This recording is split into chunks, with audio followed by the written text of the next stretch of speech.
एक एक दरवाजे तक हम लोग पहुंचे और बताएं कि ये चाय बेचने वाला ढोंगी है, ये चाय नहीं बेचता है, चाय बनाने तो आता ही नहीं है तो चाय बेचेगा कहां से?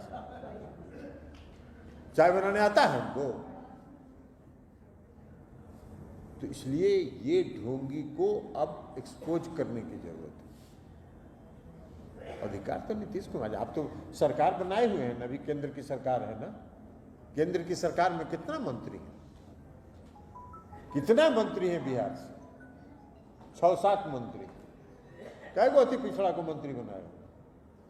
एक भी नहीं है। और हमारे जनता दल यूनाइटेड के 16 सांसद हैं और 16 में 5 अति पिछड़े वर्ग के लोग। तो ये है नीतीश कुमार जी की सोच और ये है आपकी सोच, दोनों में आसमान जमीन का अंतर है। तो इसलिए साथियों, आज आप इस पार्टी में शामिल हुए, इसलिए आपका हम हृदय से स्वागत करते हैं। चूंकि अति पिछड़े वर्ग का हितैषी, महादलित वर्ग के हितैषी अगर कोई है तो उस व्यक्ति का नाम नीतीश कुमार है। और बिहार में नहीं बल्कि पूरे देश में अगर कोई सबसे बड़ा हितैषी है तो वह है नीतीश कुमार।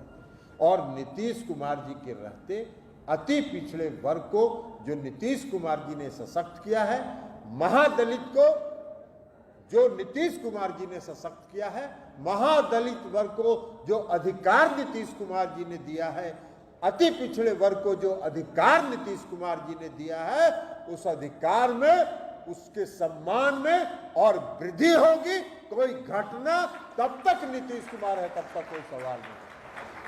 इसलिए आपको निश्चिंत रहिए, आप अपने हित के बारे में मत सोचिए, आप कभी अपने हित के बारे में चिंतित मत होइए, क्योंकि आपकी चिंता करने वाला एक व्यक्ति है बैठा हुआ। और जब तक नगर निकाय में जो आरक्षण रुका है और नगर निकाय का जो चुनाव रुका है, जब तक अति पिछड़े वर्ग के आरक्षण के बिना बिहार में नगर निकाय का चुनाव नहीं हो। और पहला फैसला किया बिहार के मुख्यमंत्री नीतीश कुमार जी ने कि अति पिछड़े वर्ग को 20% का आरक्षण पंचायती राज व्यवस्था में दिया। और उसका कारण है जिसकी चर्चा ये विनोद कुमार दास जी कर रहे हैं। और वो कारण है कि आज लाखों की संख्या में अति पिछड़े वर्ग के लोग पंचायती राज व्यवस्था में और नगर निकाय में आज जगह जगह स्थापित हैं। वो चाहे मेयर हो, डिप्टी मेयर हो, जिला परिषद का अध्यक्ष हो, उपाध्यक्ष हो, जिला परिषद का सदस्य हो, मुखिया हो, प्रमुख हो, जो भी। और नगर निकाय में उन्होंने 2007 में आरक्षण दिया। जब आरक्षण उन्होंने दिया तो वो आरक्षण का मुकदमा हाई कोर्ट, सुप्रीम कोर्ट तक गया, सब जगह से उस पर मुहर लगा और 3 चुनाव हो चुका उस कानून पर। चौथा चुनाव जब बीच चुनाव था तो भारतीय जनता पार्टी ने षड्यंत्र करके, साजिश करके चुनाव को रुकवा देने का काम।